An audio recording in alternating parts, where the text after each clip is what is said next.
Anblick bessert den Menschen.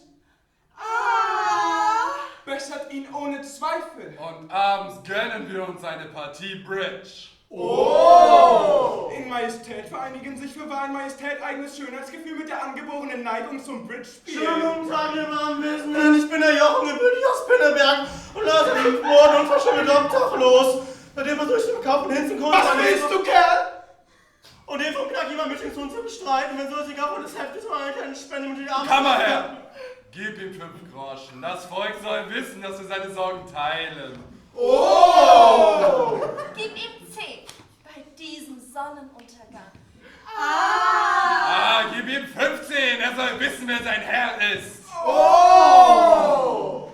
Gott, der Allerhöchste, preist den allergnädigsten König. Und der allergnädigste König, preist den Allerhöchsten Gott. Danke für diese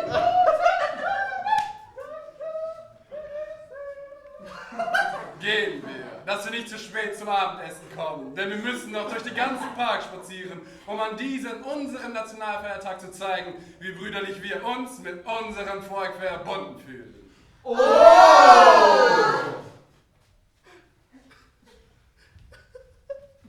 Was ist, Philipp? Bleibst du hier?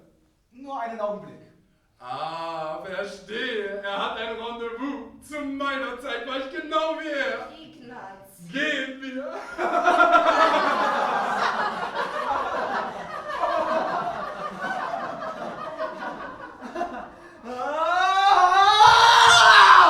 Schluss mit dem... Schluss mit dem... Oh! Schluss mit dem Tutting-Getanze. Ja, warte, okay? Lass mich erst mein heutiges Horoskop lesen. Die Stunden von 7 bis 9 Uhr abends bringen eine große Expansion der Lebenskräfte, Vermehrung der Persönlichkeit und vortreffliche, wenngleich riskante Gedanken. Diese Stunden sind günstig für kühne Pläne und große Unternehmen. Was geht uns das an? Diese Stunden sind günstig für Liebesaffären. Das ist doch etwas anderes. Ja, sieh die frivolen Luderchen dort. Hahaha, also tun wir, was wir tun müssen. Was? Was müssen wir tun? Was meinst du damit? Ja, funktionieren. Funktionieren. Nichts anderes als funktionieren. Wir sind jung. Wir sind Männer. Wir sind junge Männer. Also funktionieren wir als junge Männer. Verschaffen wir den Pfaffen Arbeit, damit auch sie funktionieren können. Es ist eine Frage der Arbeitsteilung. Dort sitzt eine sehr elegante und sehr verlockende Dame. Die Beine sind nicht übel. Ja. Nein, immer noch einmal, immer das Gleiche. Nein, aber ja. Immer und immer wieder. Ich will nicht. Was? Du weigerst dich aber... Prinz, fühlen Sie sich nicht überwältigt von süßen Wonnen? Wenn sanfte Lippen Ja flüstern, dieses Ja, das einmal mehr das ewig Gleiche sagt. Oh, natürlich. Begünstigen große Unternehmungen. Sie steigern die Persönlichkeitsentfaltung und verfeinern das Empfinden. Gefährliche Stunden für Personen mit übertriebenem Ehrgeiz und zu subtilem Gefühl für die eigene Würde. In diesen Stunden Begonnenes kann sich zum Guten oder Bösen wenden. Ja nun, so ist es doch stets. Ah, hey! Isa! Willkommen! Genüge. Höchst entzückt. Hey, na, Jungs. Prinz, was treiben Sie denn in dieser Einsamkeit? Was ich muss? Papa erquickt durch seinen Blick die Untertanen und ich mache durch den meinen die Untertaninnen träumen. Doch warum sind Sie nicht beim Gefolge der Königin? Ich hatte Dinge zu verrichten. Doch ich eile schon. Nein, schon? Wohin denn? Prinz, Sie sind verwirrt. Warum diese Melancholie in Ihrer Stimme? Freuen Sie sich denn nicht Ihres Lebens? Denn ich tue nichts als das. Auch ich tue nichts anderes. Eben deshalb.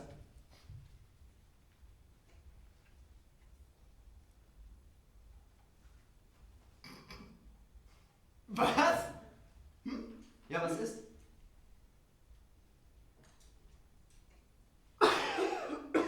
Nichts. Nichts. Prinz, sind Sie krank? Migräne. Nein. Nein, im Gegenteil. Etwas packt mich. Reißt mich mit. Oh, ich sage euch, in mir brodelt etwas. Oh, da kommt wieder eine. Oh, mit ihren Tanten. Ach so. Setzen Sie uns da. Was soll das alles? Oh, sieh nur, Prinz. Sieh nur, man könnte sich kugeln vor Lachen. Kind? Siehst du diese jungen Leute da? Na, so lächle doch. Lächle, mein Kind.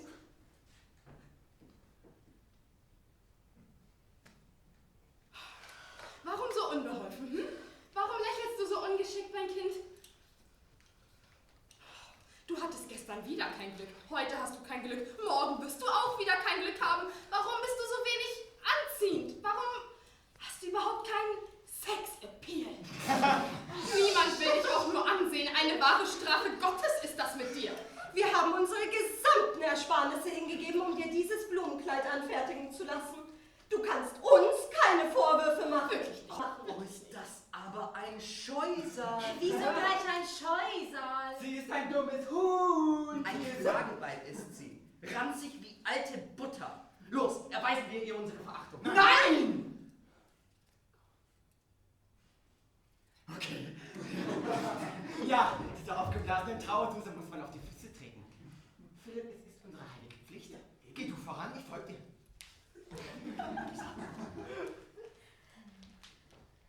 Lass sie, das macht doch keinen Sinn. Da siehst du, was du uns einbrauchst. Sie setzt uns der Lächerlichkeit aus. Diese Geißel Gottes. Ich hoffte, wenigstens in meinen alten Tagen, wenn mein Leben nicht mehr Frau sein müssen, heißt der Lächerlichkeit zu entrinnen. Nun bin ich alt geworden und muss deinetwegen noch ständig Spott und Hohn ertragen. Hört ihr? Jetzt fangen sie an, ihr Vorwürfe zu machen. Recht so! Sie machen sich wieder über uns lustig. Gehen wir, lachen sie hinter unserem Rücken. Bleiben wir, lachen sie uns ins Gesicht.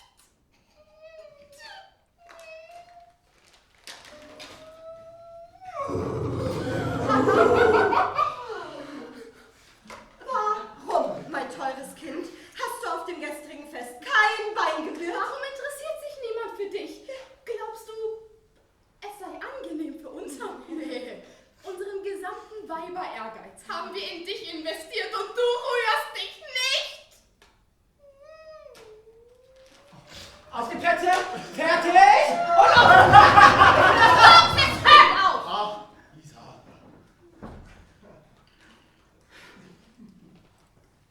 Warum läufst du nicht Ski? Ja, warum machst du denn nicht Stabhochsprung wie die anderen Mädchen? Was für ein abscheuliches Ding. Sie macht mich nervös. Rasend nervös macht sie mich. Diese Schlampe geht mir schrecklich auf die Nerven. Ich gehe hin und kippe den Hocker um. Was haltet ihr davon? Nein! Wozu sich so viel Mühe machen? Es reicht, mit einem Finger auszustrecken oder mit der Hand zu winken, wie immer man diesen Wesen begegnet, Cyprian. Es wird doch zum Spott. Also. Lass sie. Nein, man muss ihr einen rechten Streich spielen. Ein Streich. Ein Streich.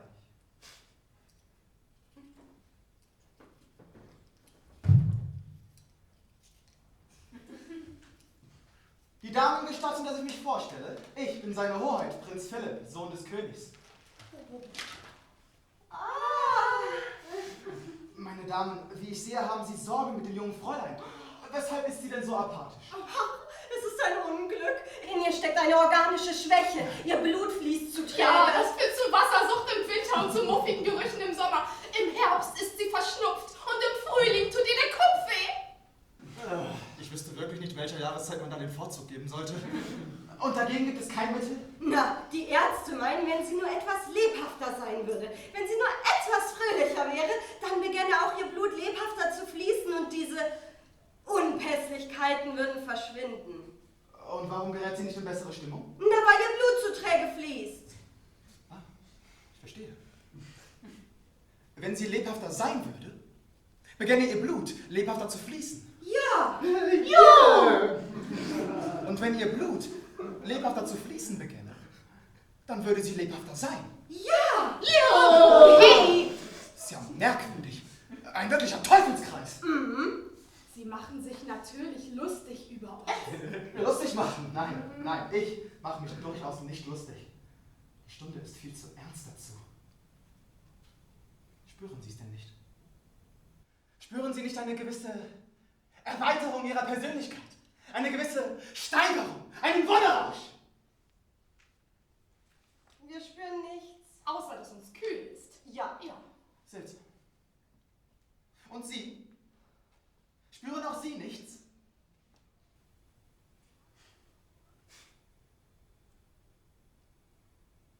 Ach, was sollte sie schon spüren? Ja. Nein, denn wissen Sie, wenn man Sie sieht, hat man Lust. Ach du lieber Himmel! Ja, Sie zu etwas zu gebrauchen. Sie an die Leine zu nehmen zum Beispiel und zu treiben. Oder Sie zum Milchausfahren zu benutzen. Sie verbreiten Nervosität, verstehen Sie? Sie sind wie ein rotes Tuch. Sie provozieren! Wisst ihr, es gibt Menschen auf der Welt, die wie geschaffen sind, alles aus dem Gleichgewicht zu bringen, aufzureizen, zu erregen und einen verrückt zu machen. Wie sie da sitzen, wie sie mit den Fingern spielen, das ist beispiellos. Wie machen sie das nur?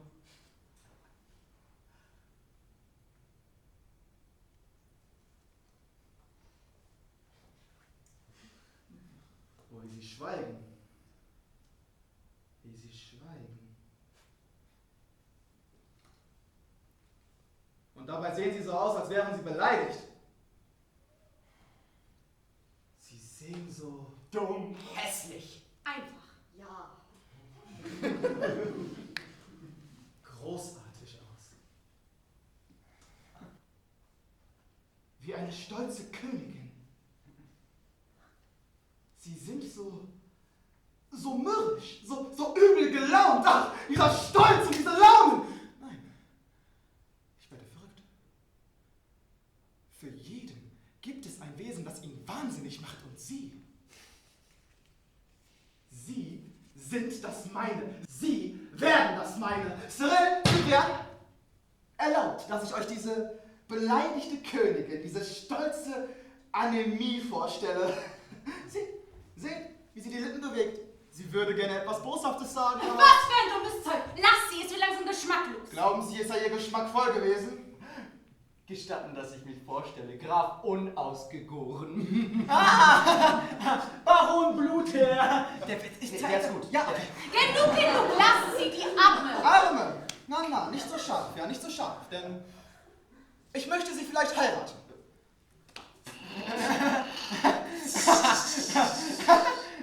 Ich sage euch, nicht so scharf.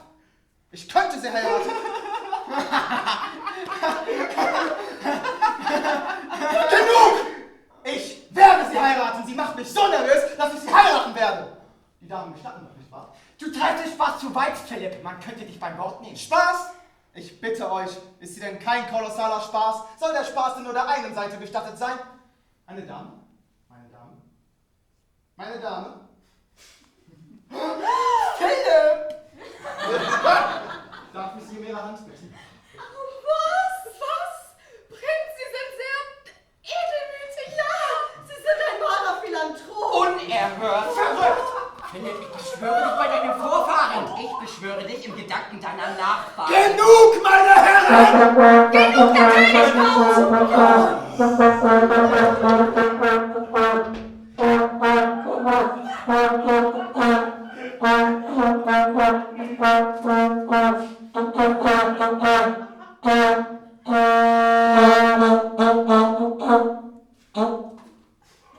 Ah, Flipsi, wie ich sehe, amüsierst du dich. Hab ich nicht gesagt, der Apfel fällt nicht weit vom Stamm. Ignaz. Ich wiederhole, der Apfel fällt nicht weit vom Stamm. Aber mir scheint, mein... Was ist das, mein Sohn? Majestät.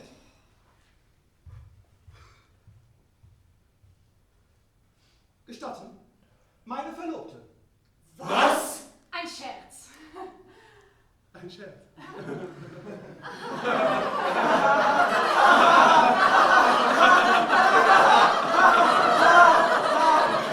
Ein Streich.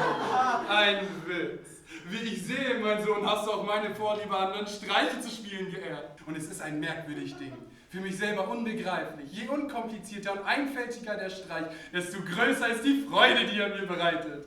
Er verjüngt mich geradezu. Majestät, ich stimme dem erfahrenen Urteil von Majestät völlig zu. Nichts verjüngt so sehr wie ein wirklich unsinniger Streich. Es ist kein Streich. Wieso? Kein Streich. Worum handelt es sich dann? Um meine Verlobung.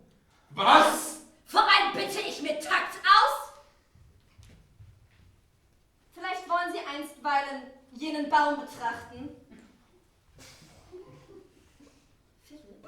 In welche Situation bringst du sie? In welche Situation bringst du uns? In welche Situation bringst du dich? Ignaz, nur ruhig. Majestät, ich sehe in Ihren Augen Entrüstung darüber, dass ich, der königliche Sohn, auch nur einen Augenblick meine Person mit dieser Person in Verbindung bringen konnte. Gut gesagt. Wenn ich mich jedoch mit ihr verlobt habe, dann nicht aus Armut, sondern, ja, aus Überfluss.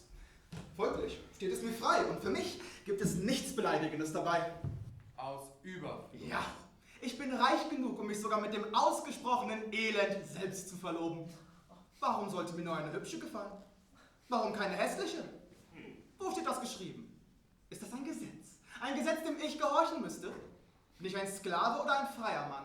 Welcher Hochmut hat dir den Kopf verdreht, mein Sohn?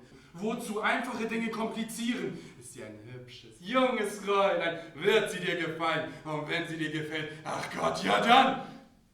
Wenn sie aber hässlich ist, dann nicht sie auf Wiedersehen und die Beine unter den Armen. Wozu das komplizieren? Das ist ein Naturgesetz, dem ich mich selber, unter uns gesagt, mit Vergnügen unterwerfe.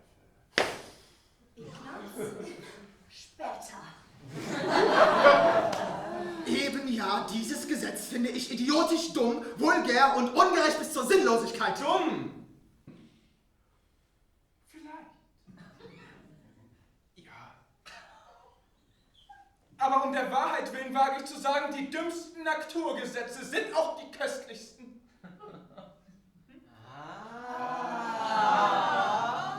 Langweilen dich deine Spiele und Kindervergnügungen. Hast du genug von Tennis und Golf und Buhle? Ja, dann bleiben dir aber auch noch Squash, Curling und Stand-Up-Paddling. Prinz, hat die zeitgenössische Leichtigkeit erotischer Liebesbeziehungen um die Sache dergestalt in Wort zu klein ihren Ekel erregt? Ich kann das kaum glauben. Mich könnte so etwas nie anekeln. Ich pfeife auf erotische Beziehungen, ich pfeife auf alles. Ich heirate und Schluss. Was? Er heiratet? Ja. Nein. Vielleicht. Das wagst du mir zu sagen? Dieser Grünschnabel macht sich lustig. Ha! Er macht sich lustig. Ich werde ihn verfluchen müssen. Ignaz, das wirst du nicht tun. Ich werde ihn verfluchen. So wahr du mich vor dir siehst, ich werde ihn verfluchen. In Fußeisen lasse ich ihn legen. Hinausschmeißen lasse ich den Schurken. Auf die Straße lasse ich ihn jagen. Ignaz, das gibt einen Skandal. Ignaz, ein Skandal. Was er tut, tut er aus Gutherzigkeit. Aus Gutherzigkeit verwundet er das Herz eines alten Vaters. Ja, er tut es aus Mitleid. Ja, aus Mitleid. Das Missgeschick dieser unglücklichen Person hat ihn einfach gerührt. Er war schon immer so maßlos zärtlich. Ihr Missgeschick hat ihn gerührt. Majestät, Ihre Majestät haben recht. Der Prinz ist edelmütig, seine Tat ist eine edelmütige Tat. Majestät! Wenn es keine edelmütige Tat ist, wird es ein Skandal, so sicher wie 2 mal 2 4 ist. Ja. Er beharrt auf seiner Meinung. Man darf es nicht zu einem Skandal kommen lassen. Philipp, nach reiflicher Überlegung erkennen wir den freilich ungestümen Edelmut deines... Es ist kein Es ist Edelmut, natürlich Edelmut, Philipp, und doch richtig, viel besser ist besser! Und in Anerkennung deiner edelmütigen Absichten erlauben wir dir, uns deine Verlobte vorzustellen, deren stilles Unglück alle unsere höheren Instinkte und unseren Großmut gerührt hat. Wir werden sie hier im Schloss empfangen, ebenbürtig den vortrefflichsten Damen, und das wird uns nicht schaden, sondern zum Ruhm gereichen. Cyril, bringen Sie hierher. Der König ist einverstanden. Ignaz, nur ruhig. Gut, gut. Ah, da ist... ja... Majestät, ich stelle Ihnen meine Verlobte vor.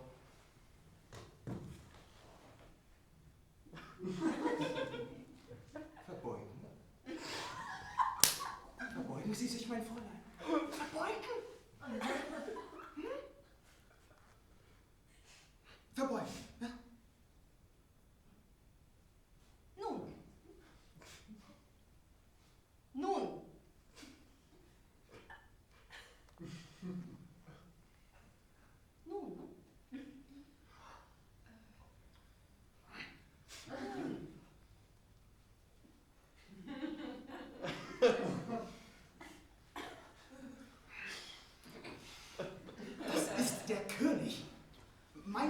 seine Majestät und meine Mutter, ihre Majestät. Verbeugen. So. Verbeugen. Philipp, wir sind gerührt. Was für ein süßes Geschöpf. Mein Kind, wir werden dir Vater und Mutter sein. Der evangelische Geist unseres Sohnes hat uns Freude beschert. Wir respektieren seine Wahl. Ja, so ist das. Natürlich. Und nun bring sie fort und lass ein Appartement für sie herrichten, auf das es ihr an nichts fehle.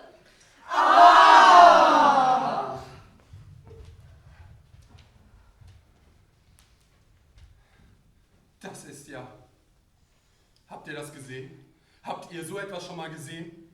Eigentlich hat sie sich ja nicht vor uns, sondern wir haben uns vor ihr verbeugt.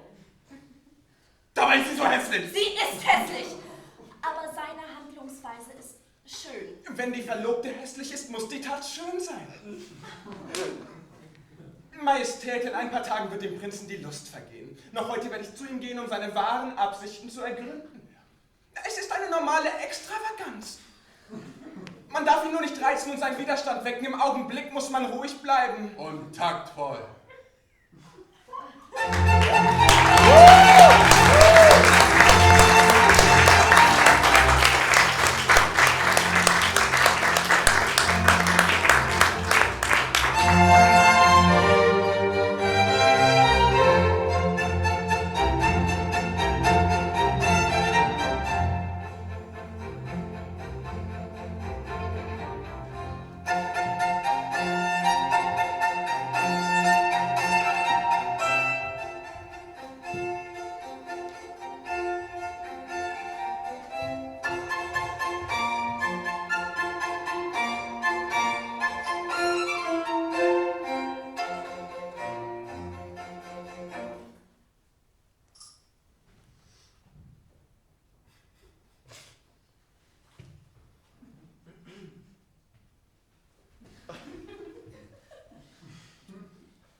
Doch, Valentin, setz sie hierher. Ich fürchte, ja ständig, sie könnte fliehen.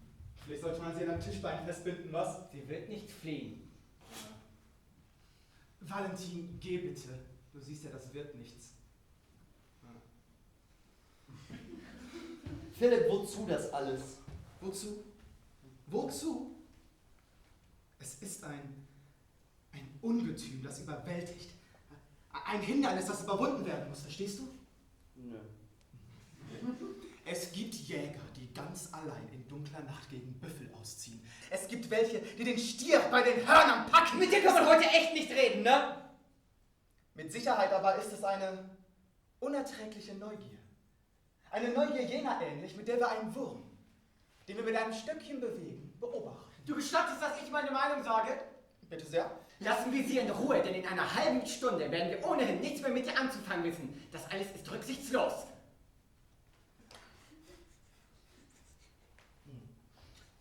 Mir schien, ihr habt mit der Rücksichtslosigkeit gegen sie angefangen. Ja. Ein kleiner Scherz unter freiem Himmel ist doch etwas ganz anderes, als sie hierher in die Wohnung zu schleppen. Philipp, ich würde dir jetzt damit raten, Schluss zu machen. Seht doch nur, wie sie da sitzt. Unerhört. Überlegt doch einmal, was für eine Frechheit. Weil das Mädchen so ist, wie sie ist, soll sie niemandem gefallen? Was für eine Dreistigkeit. Was für eine wilde Anmaßung der Natur. Ja. Wisst ihr was? Erst jetzt, da ich es mir betrachte, fühle ich mich durch und durch wie ein Prinz. Augenscheinlich muss man erst jemand viel Schlechteren ausfindig machen, um das Bessere in sich zu erkennen. Ach, diese Leichtigkeit.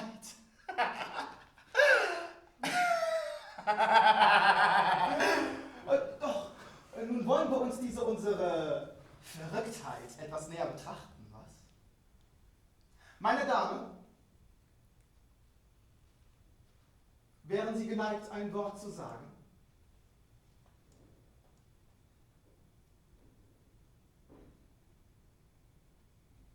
Wisst ihr, sie ist nicht einmal unschön.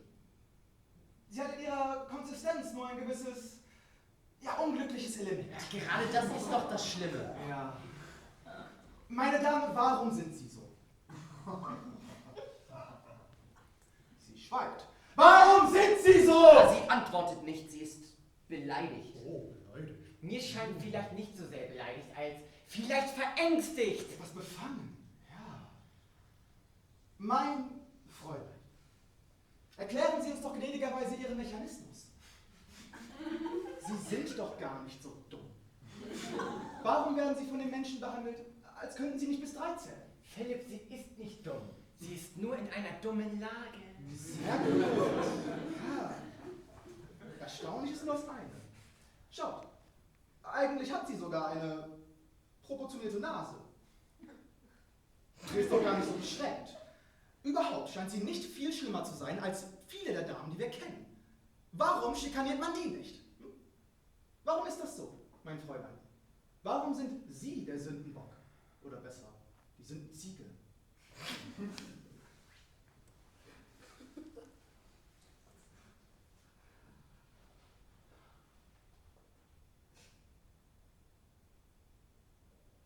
Was?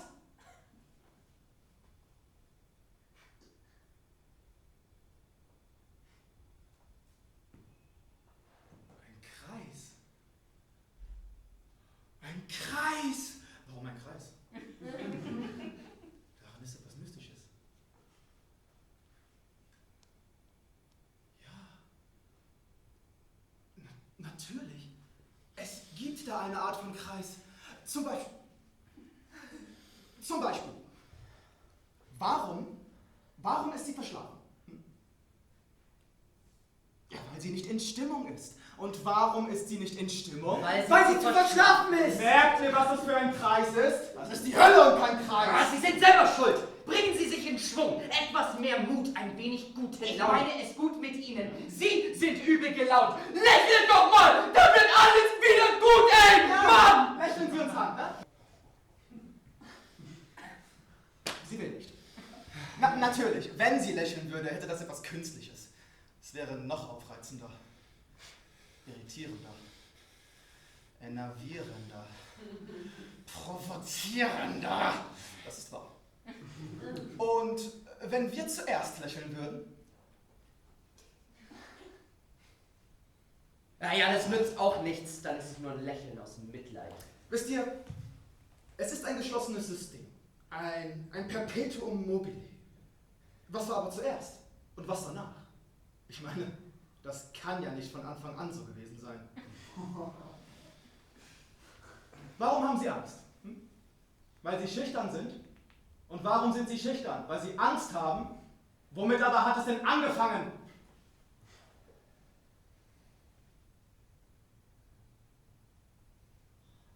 Es muss doch irgendetwas Positives an Ihnen geben, irgendein Vorzug, eine Begabung, einen Sinn.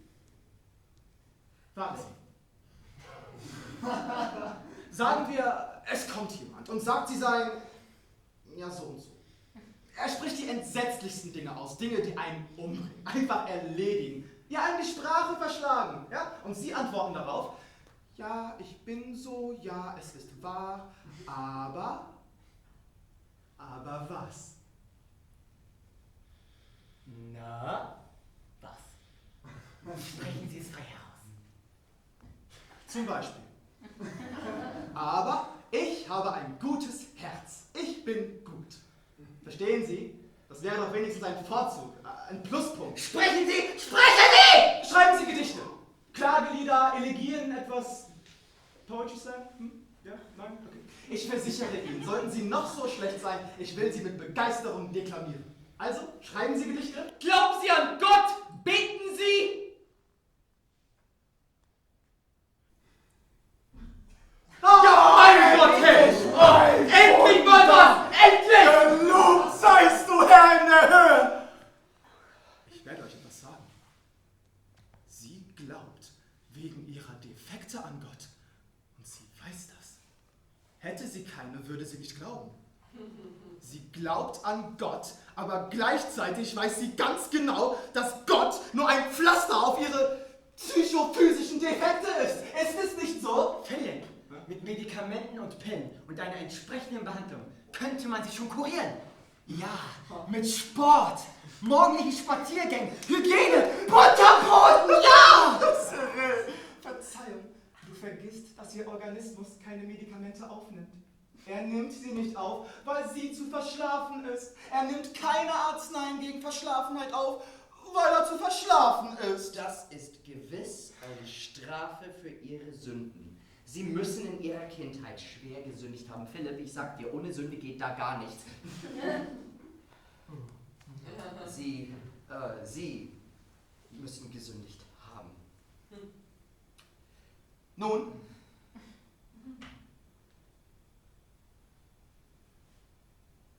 was?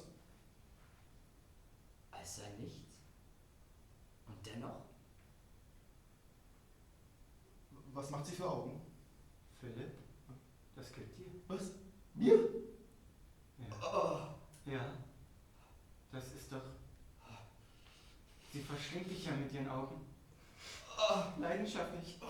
Leidenschaftlich zum Teufel nochmal. Sie macht dich an dich heran. Auf ihre Art macht sie sich an dich heran. Voller teuflischer Begierde. Sie ist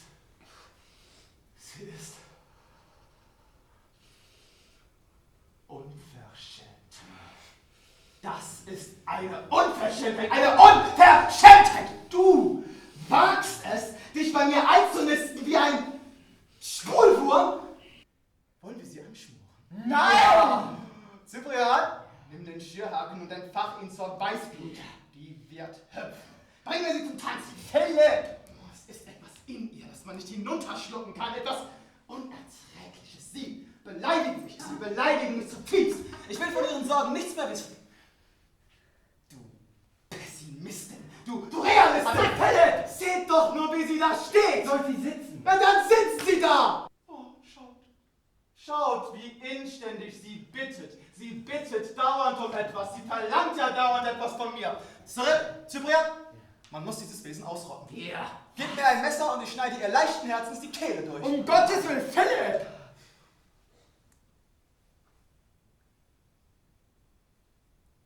Es war nur ein Scherz. Warum? Eklig. Aber sie fürchtet sich. Schaut! Sie fürchtet sich ja wirklich. Warum fürchten Sie sich denn, mein Fräulein? Ich habe doch nur einen Spaß gemacht. Och, warum nehmen Sie es denn ernst, wenn ich einen Spaß sage, dass ich in die Kehle durchschneide? Du fängst an zu übertreiben. Nein! Doch! Nein! Doch! Nein! Doch! Nein! Doch! Was? Tatsächlich? Ja! Oh, ihr glaubt wirklich, dass ich anfange zu übertreiben? Ja! Alter! Leicht möglich. Aber es ist Ihre Schuld, nicht meine. Denn nicht ich will Sie, sondern Sie mich. Meine Herren, Was ist los? draußen sind der Kammerherr, zwei Hofdamen und ein mir unbekannter Herr. Soll ich öffnen? Sie kommen als Kundschafter. Schnell weg.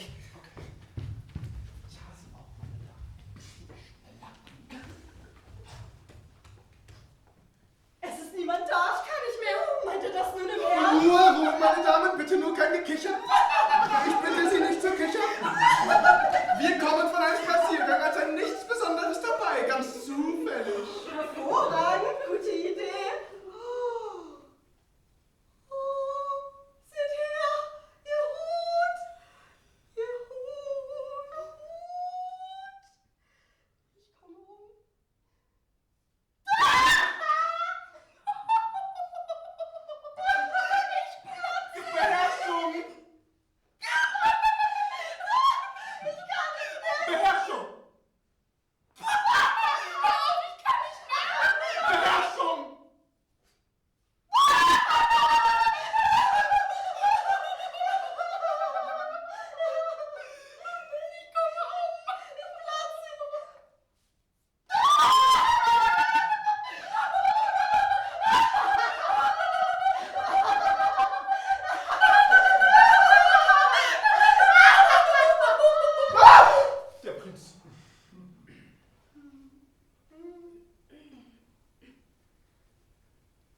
Gerade eben spazierten wir hier entlang und konnten nicht umhin. Nun sind wir eben einfach alle da.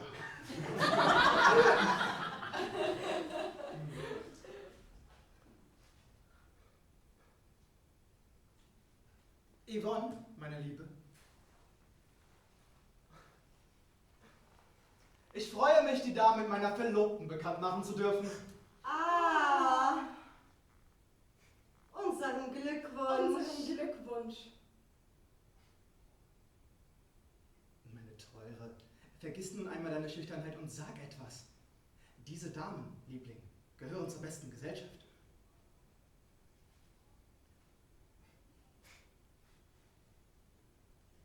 Verzeihen Sie, meine Damen, meine Verlobte ist überaus zartfühlend, stolz und furchtsam. Aber so setz dich, wir können doch nicht ewig stehen. Ich möchte schwören, dass da ein Sessel stand. Ja, da stand einer. Puff, aufgelöst. Hexerei, sie hat den bösen Blick. Bitte, bitte nur vorsichtig. Haltet ihn fest, damit er sich nicht wieder auflöst. Und bitte gut zielen, mein Vater.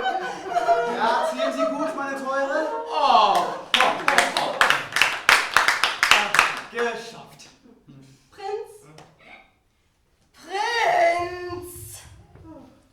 Wahrhaftig, Prinz, ich meine, das ist doch nicht auszuhalten. Ich sterbe, ich platze. Man könnte platzen, ich komme um. Das ist die modernste Art, Witze zu machen, dieses sogenannte sich mopsen. Ich wusste gar nicht, Prinz, dass Sie so ein Talent zum Mopsen haben.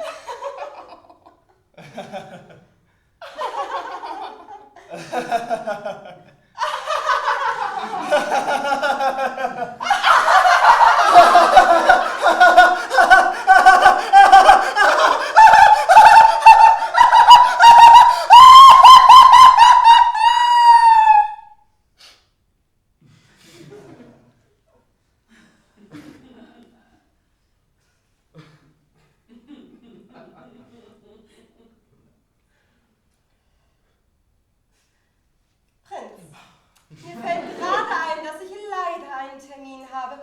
Ich muss schon fort. Auf Wiedersehen. Ich muss auch gehen, Prinz. Sie verzeihen, ich bin verabredet. Jetzt verstehe ich. Das ist alles gegen uns arrangiert. Ein Streich, wie? Sie machen sich über uns lustig, Prinz. Sie haben sich mit diesem armen Ding verlobt, um uns zu verspotten. Das Ganze ist nichts als eine boshafte Anspielung auf die Gebrechen und Defekte einiger Hofdamen. Jetzt verstehe ich. Sie haben von den kosmetischen Eingriffen und Massagen Jolantes erfahren. Deshalb haben Sie sich mit dieser Schlampe verlobt, um Jolante lächerlich zu machen. Der ironische Sinn dieser Intrige ist mir klar. Auf Wiedersehen.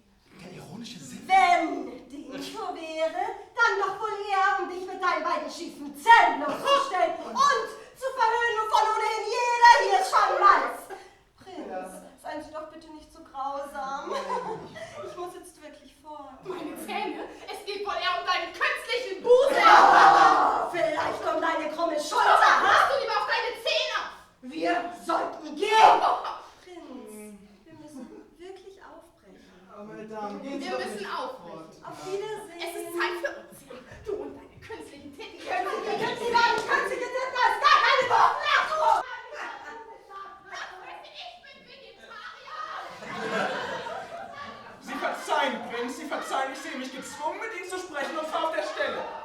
Ich bitte einen Augenblick um Ihr Gehör. Prinz, Sie haben das schöne Geschlecht erschreckt. Ich? Ja. Nicht ich, sondern Abgründe waren es. Krieg, Feuer und Pest sind nichts verglichen mit dem Schrecken eines einzelnen verborgenen Fehlers, eines kleinen versteckten Abgrundes. Verzeihung. Verzeihung. Verzeihung. Was denn noch? Verzeihung. Ich wollte nur bemerken, es ist gemein. Was? Es ist gemein. Oh, Verzeihung. Ich setze mich lieber. Immer wenn ich mich aufrege, gerate ich etwas außer Atem. Sie sagten, irgendetwas sei gemein. Verzeihung, Prinz, ich ließ mich gehen. Wollen Sie mir verzeihen? Ich bitte den gesamten Vorfall als richtig zu. Moment! Oh. Sie sagten, irgendetwas sei gemein. Dann werden Sie sich doch wohl einen Augenblick gedulden können, oder? Ich sehe schon, ich komme nicht mehr dagegen an. Ankommen. Ankommen, was für ein dummer Ausdruck, ankommen! Ich komme nicht mehr gegen das an, was ich begonnen habe. Nun seien Sie doch nicht so geheimnisvoll, mein Herr. Es ist so. Ja? Es ist so. Ja. Es ist so. Ja. Es ist so, dass ich. Es ist so, dass ich Yvonne liebe.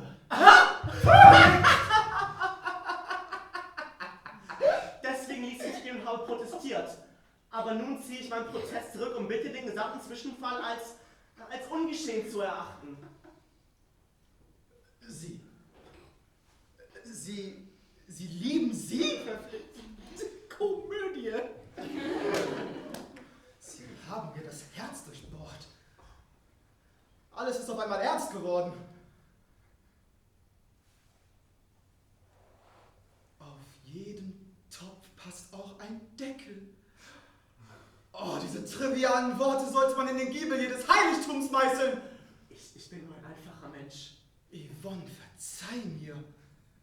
Gottlob, also auch in dich kann man sich doch. Auch du hast jemanden.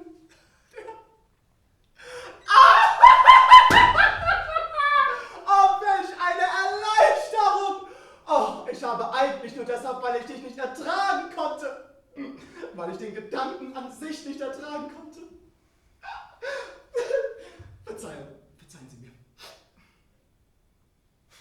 Meine Kinder, ich segne euch. So geht jetzt eures Weges. Lasst mich allein. Philipp, sie weint! Sie weint. Vor Glück. Oh, ich würde dieser Heulsuse nicht allzu sehr trauen. Sie weint bestimmt aus Unglück. Lieben Sie ihn? Ein negatives Schein, Philipp. Das macht nichts. Sie sind tapfer. Ein wirklicher Mann. Sich in sie zu verlieben, das ist famos. Sie haben die Welt vor der Vernichtung gerettet. Wir verneigen uns vor ihnen in tiefstem Dank. Also, der Ehrgeiz zwingt mich zu der Erklärung, dass auch sie mich liebt. Sich aber wahrscheinlich schämt, Ihnen, Prinz, dies einzugestehen, weil ich ihr, sachlich betrachtet, in der Tat nicht zu Ehre gereiche. Wozu sich verstellen? Du hast mir doch oft gesagt, dass du mich liebst.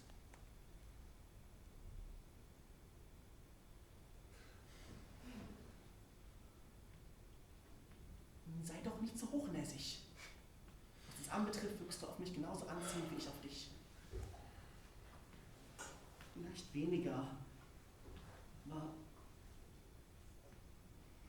Prinz, ich glaube, dass ich es erkläre. Wenn ich meinte, dass ich sie liebe, dann meinte ich in Ermangelung von etwas Besserem. Ja, aus Mangel. Sagen wir aus Mangel. Wie dumm! Wie kann man nur? Also es handelt sich darum, dass bessere Frauen, selbst durchschnittliche, unerhört schwierig und ablehnend sind. Aber bei ihr kann man sich erholen. Wobei ich für sie nicht schlimmer bin als sie für mich. Bei ihr kann man sich wenigstens erholen von diesem unaufhörlichen Konkurrieren. Wir lieben uns, weil sie mir ebenso wenig gefällt wie ich ihr und es zwischen uns keinen Unterschied gibt. Ich bewundere ihre Offenheit. Viel lieber würde ich lügen, aber das ist heute nicht mehr möglich. Unsere Epoche ist zu scharfsinnig und alle Feigenblätter sind verdorrt. Ja, uns bleibt nur Aufrichtigkeit. Ich verberge nicht, dass wir uns eigentlich zum Trost lieben, wobei sie bei Männern ebenso viel Erfolg hat wie ich bei Frauen. Ich verberge auch nicht, dass ich eifersüchtig bin. Nein, ich verberge meine Eifersucht nicht. Ich stelle sie konsequent zur Schau. Dazu habe ich ein Recht. Wollen Sie mal sehen?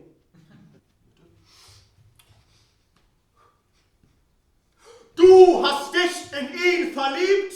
Was? Wie in ihn? Ist gut, oder? Ist gut, ja.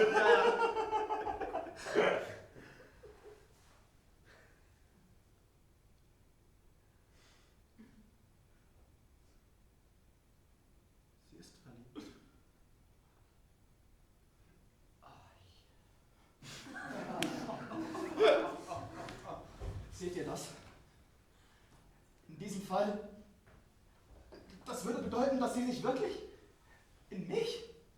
Das ist wohl daraus zu entnehmen. Ich habe wie immer verloren. In Anbetracht dessen werde ich jetzt gehen. Ich gehe.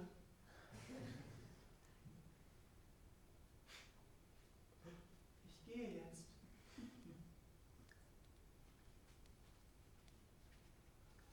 Also jetzt gehe ich. Ich gehe jetzt wirklich.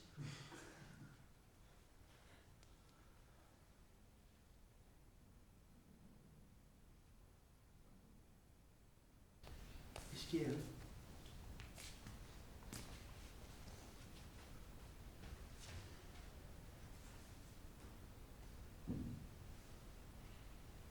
Sie hat sich verliebt. Statt mich zu hassen. Ich misshandle sie. Ich demütige sie und sie verliebt sich? Weil ich sie nicht ausstehen kann. Genau deshalb liebt sie mich. Oh, die Situation wird ernst. Mein Prinz, soeben gerade! Balken, raus! Was soll ich jetzt tun? Prinz, applizieren Sie Ihren jugendlichen Leichtsinn auf die Situation.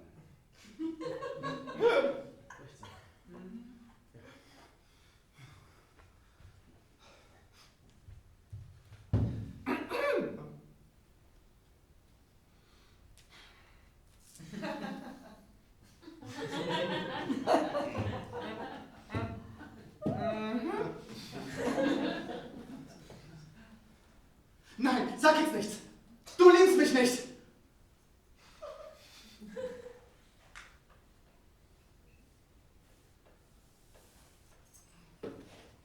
Wenn sie mich liebt, dann werde ich von ihr geliebt. Und wenn ich von ihr geliebt werde, dann bin ich ihr Geliebter. Bin ich in ihr. Trägt sie mich in sich. Oh, ich kann sie doch nicht verachten, wenn sie mich liebt.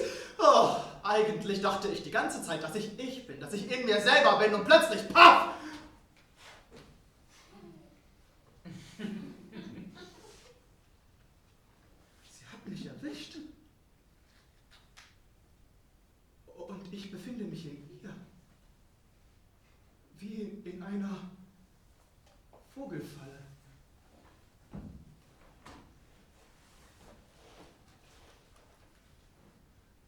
Wenn ich dein Geliebter bin, dann vermag ich nicht, dich nicht zu lieben. Ich werde dich lieben müssen.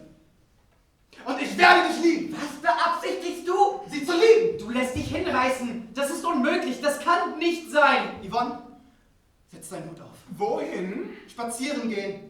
Zu zweit. Ganz alleine. Um zu lieben.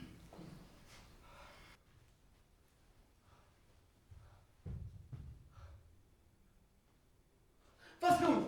Sie hat ihm den Kopf verdreht. Boah, kann einem Hässlichkeit den Kopf verdrehen? Hässlichkeit? Hässliche Frauen steigen einem, wenn man ihnen zu nahe kommt, mitunter mehr zu Kopf als hübsche. Na, es gibt nichts Gefährlicheres, sage ich Ihnen. Na, im Allgemeinen gelten angenehme Frauen als gefährlich. Eine unangenehme aber.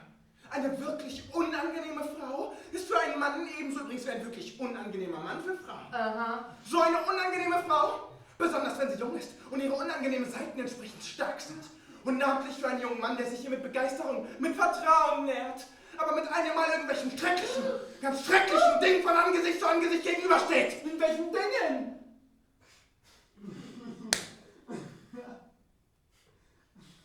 Junger Mann, ihr kennt sie nicht. Und auch ich, der mich rühme, lebenserfahren zu sein, kenne sie nicht. Es gibt eine Art von Erscheinungen, die ein Gentleman deswegen nicht kennen kann, weil würde er sie kennen, aufhören müsste, Gentleman zu sein. Ihre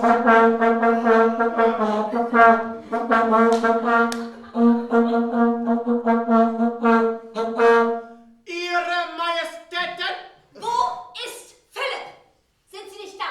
Sie sind gegangen. Wir sind persönlich gekommen, denn du lieber Himmel, was hat er denn nun wieder für Unheil gestiftet? Die Dame haben, kommen Klagen zur Königin gelaufen, weil sich unser Sohn angeblich mit voller Absicht und aus Bosheit mit einer Schlampe verlobt hat, um sich mit deren Hilfe über gewisse Unkorrektheiten ihrer Schönheit lustig zu machen.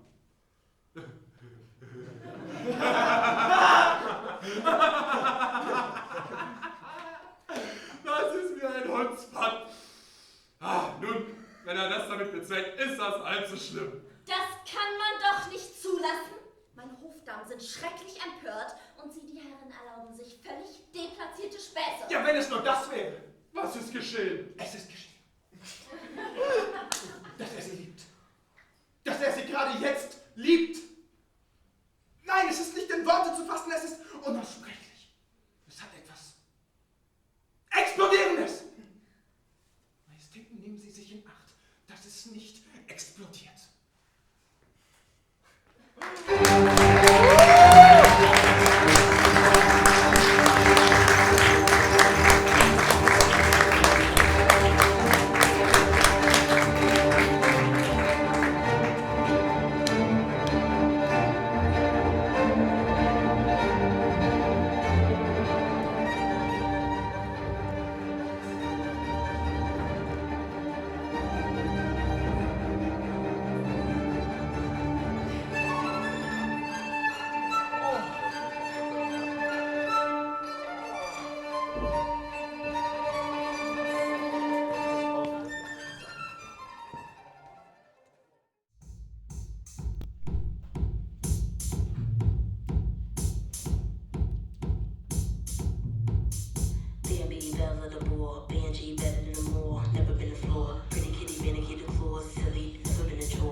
Wir sitzen.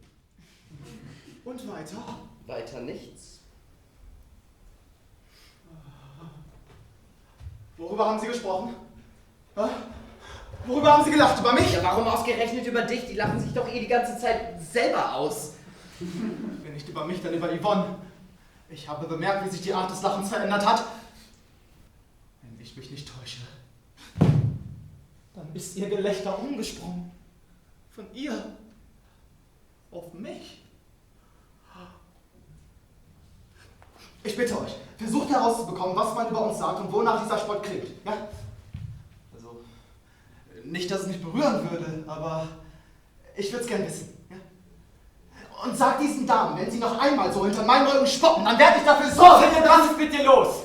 Du bist gereizt und empfindlich geworden.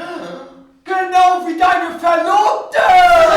Du gehst zu weit. Ich bin es nicht gewohnt, dass man sich über mich, mein Tun oder meine Empfindungen lustig macht. Sag's diesem Gesindel, wenn niemand es wagen sollte, nur die kleinste Ungehörigkeit, ja selbst den Schatten einer Ungehörigkeit, auch keine Erwägung!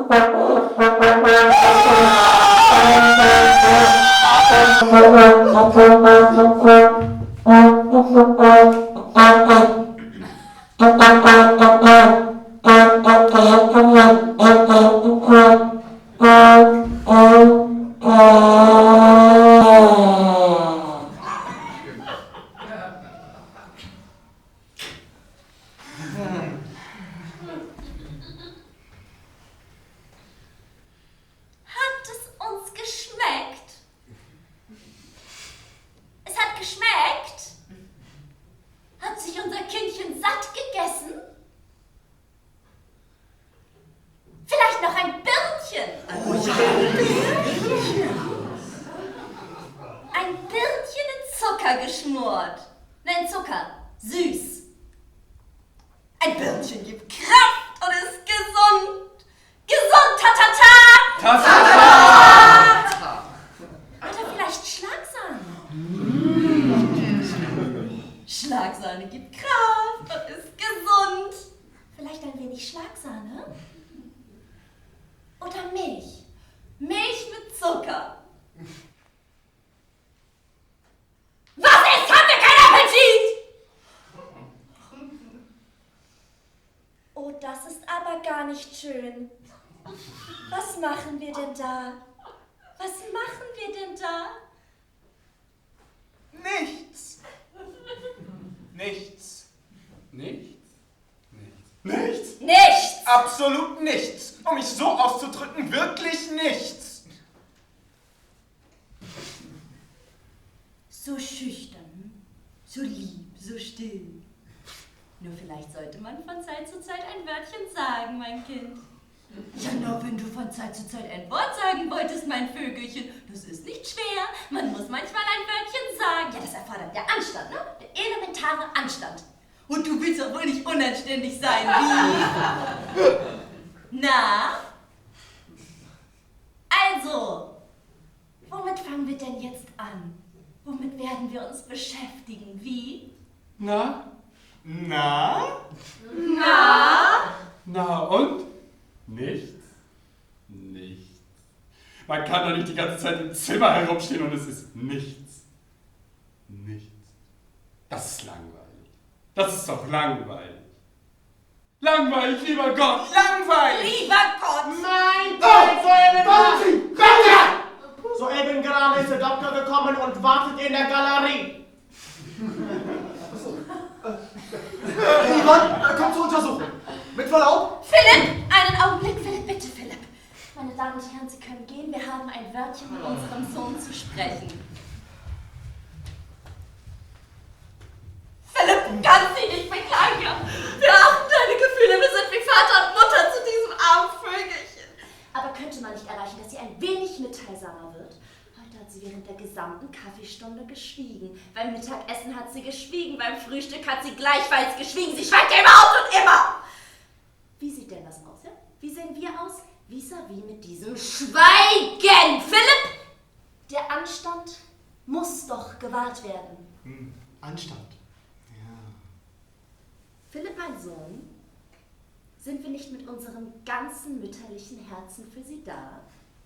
Wir lieben Sie, ungeachtet Ihrer zahlreichen Fehler, weil sie dich liebt.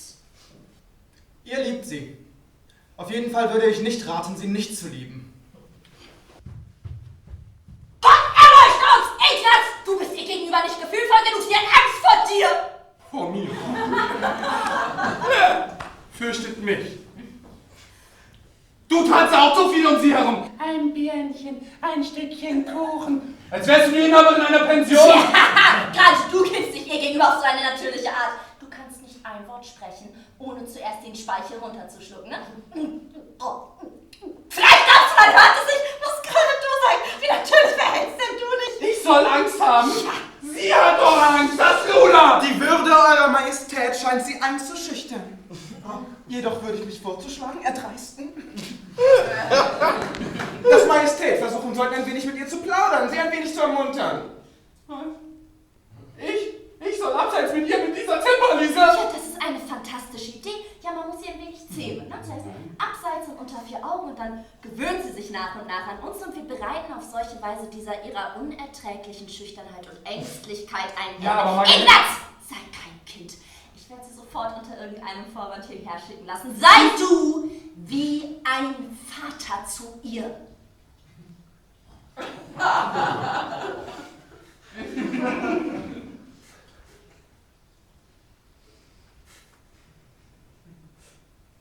Kammerherr, manchmal gehst du wirklich zu weit. Worüber soll ich denn mit dir reden? Aber Majestät, das ist doch ein ganz gewöhnliches Unterfangen. Auf sie zugehen, lächeln, sie anreden, ein Scherzchen machen. Denn naturgemäß wird sie dann lächeln. Dann wird Majestät wieder lächeln. Und aus diesem Lächeln ergibt sich das, was wir als Atmosphäre des gesellschaftlichen Zusammenlebens zu bezeichnen pflegen. Lächeln. Mhm. Ich werde lächeln. Soll ich vor ihr herumhüpfen, nur weil sie schüchtern ist? Nein, nein. Komm mal her, erledigst du das gefälligst. Aber Majestät, Mut machen oder Mut nehmen ist doch für Majestät nichts Neues. Ja, aber sie hat Angst. Jeder fürchtet sich vor irgendetwas. Ja, aber sie fürchtet sich irgendwie unschicklich. Oh, sie kommt. Komm mal, Mann. Ich werde mich hier nicht allein machen. Geh nicht weg. Hey, bleib doch, nein, geh nicht weg. Nein.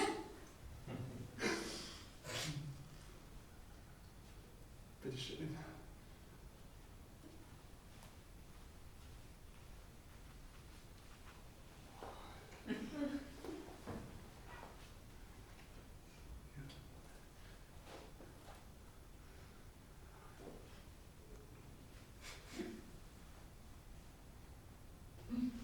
Na? Na, was gibt's? Was gibt's? Wolle, oh, hier ist Wolle. Man hat die Wolle wohl verlegt, wie? Na, was hat's gegeben?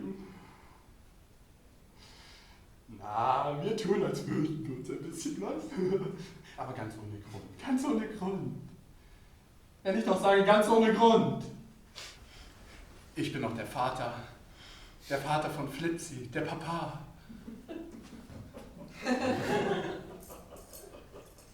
Auf jeden Fall. Ich bin noch kein Fremder. Auf jeden Fall bin ich doch ein ganz gewöhnlicher Mensch. Gewöhnlich nun ja. Auf jeden Fall. Ich bin doch kein König Herodes. Ich habe niemanden gefressen. Gefressen. Es gibt keinen Grund, sich zu fürchten. Ich bin doch kein Tier. Es gibt doch nichts zu fürchten. Ich bin doch kein Tier. Ich sage, es gibt nichts zu fürchten. Ich bin kein Tier. Nicht. So ein niederträchtiges Weib. Leise, wenn es jemand hört. Sie hat Angst. Und wie sie Angst hat, zum Teufel! Ich würde sagen, sie versteht es nicht einmal, Angst zu haben. Einige unserer Hofdamen ängstigen sich wunderbar. Mit Anmut, mit Pikanterie. Aber sie ist, möchte man sagen, nackt vor Angst. Einfach nackt. Majestät, so Raus, Valentin, sonst vergesse ich mich!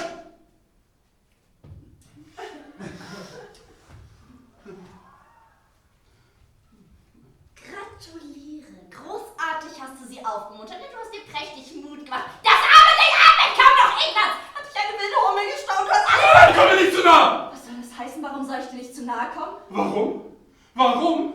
Immer warum? Darf ich keine Wünsche mehr haben? Bin ich nicht mehr Herr im eigenen Haus? Muss ich für alles Rechtfertigung abgeben? Warum guckst du mich so an? Warum staunst du mich so an? Verdammt nochmal! Was hat das zu bedeuten?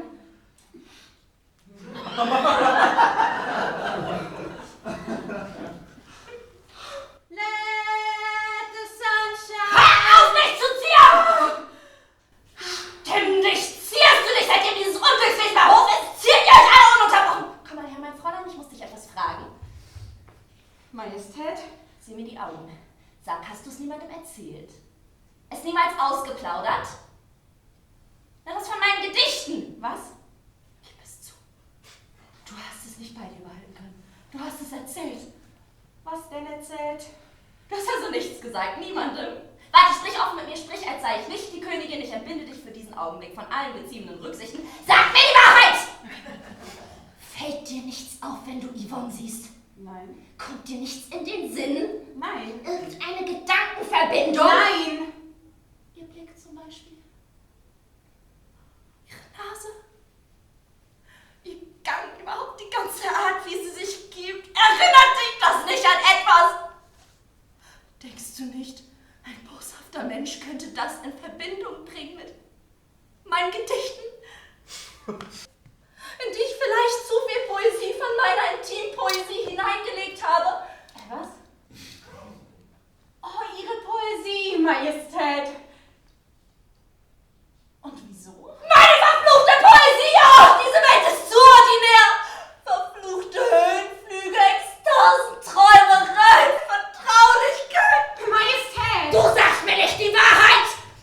Schwör sofort, dass du kein Sterbenswort von dem erzählen wirst, was ich dir soeben gesagt habe. Hier wird nicht gespaßt. Schwör es, rasch auf die Knie, sprich mir nach.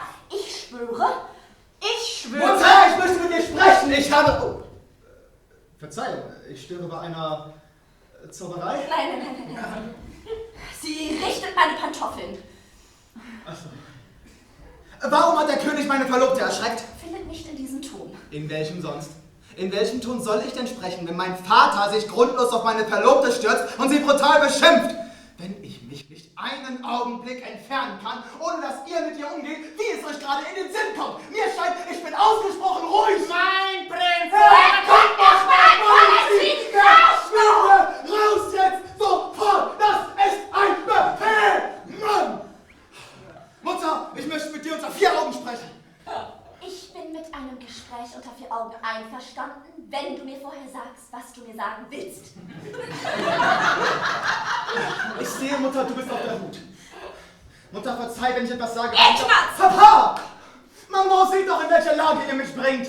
Mein Vater wirft sich dir nichts auf meine Verlobte. Mein Vater stürzt sich auf meine Verlobte. Ja, ich stürze mich! Ich bin ein gestürzter Vater!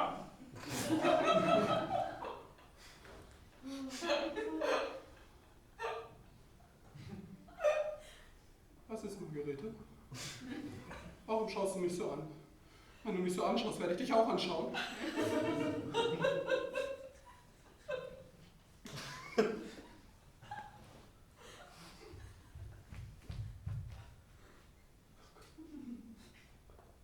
Meine Eltern blicken sich wegen meiner Verlobten an. Meine Mutter, mein Vater. Und mein Vater, meine Mutter.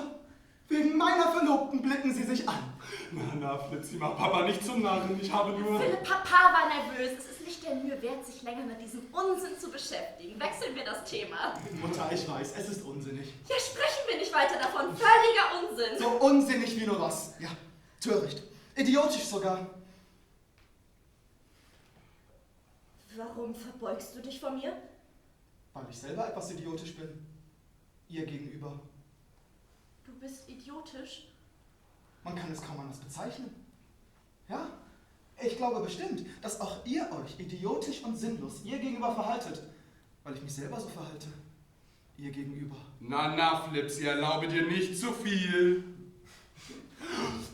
Warum verbeugst du dich vor mir, du Esel? Mit einer wie ihr kann man sich alles erlauben. Was? Alles? Ich erlaube mir nichts. Was willst du? Komm her!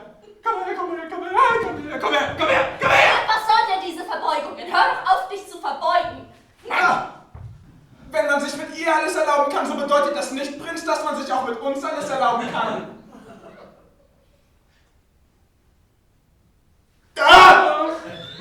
Doch nicht von mir! Warum von mir? Ich habe damit nichts zu tun. Ich bitte mir nicht zu nahe zu kommen. Mir kann jeder zu nahe kommen. Sie bei den Haaren packen, am Ohr. Wenn Sie mich berühren, Wer will das wieder berühren? Macht mit ihr, was ihr nur wollt. Mit einer wie ihr kann man alles tun.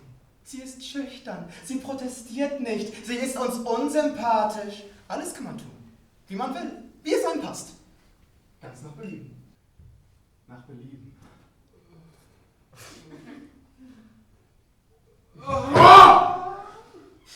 Mich geht das nichts an.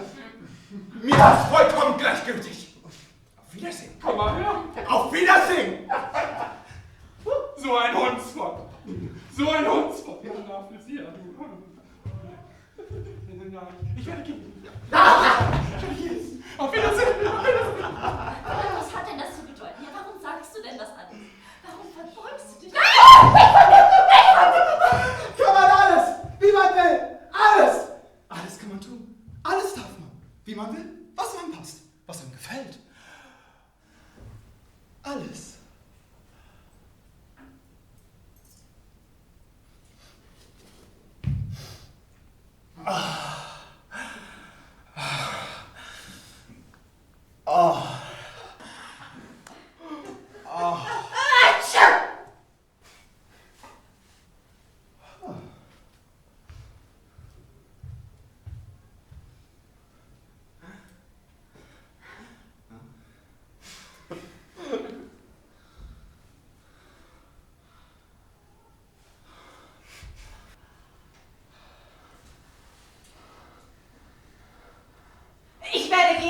genieren Sie sich doch nicht. Man darf es. Oh, welch Wonne. Ich werde schreien. Ich sage Ihnen, Sie brauchen sich nicht zu genieren. Man darf alles.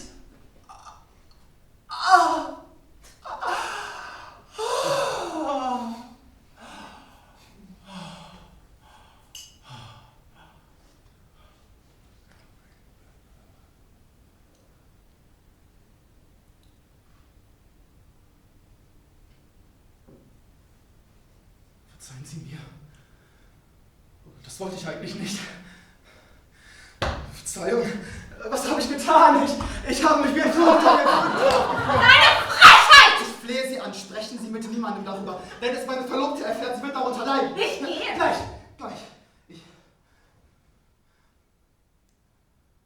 Oh, wie schön du bist. Geh nicht fort, bitte. Ich glaube, ich habe Sie verraten. Das ist schrecklich, aber prächtig. Ach, wie leicht. Valentin! Valentin! Herr, was soll das alles? Wart's nur ab, mein Schätzchen. Jawohl!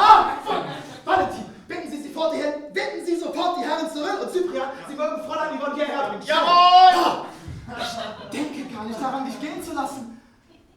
Jetzt erst und mit dir fühle ich, dass ich da bin, wo ich hingehöre.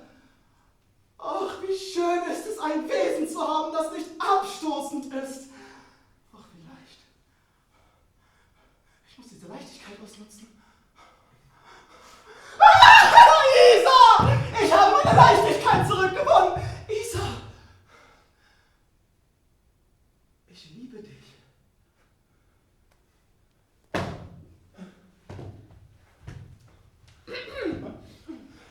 Cyril, Cyprian. Das ist zurzeit meine Verlobte.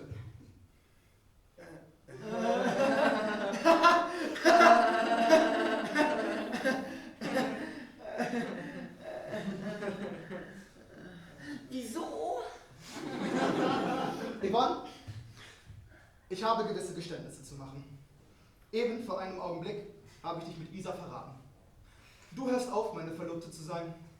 Du hast keinen Sexappeal, worüber Isa in hohem Maße verfügt.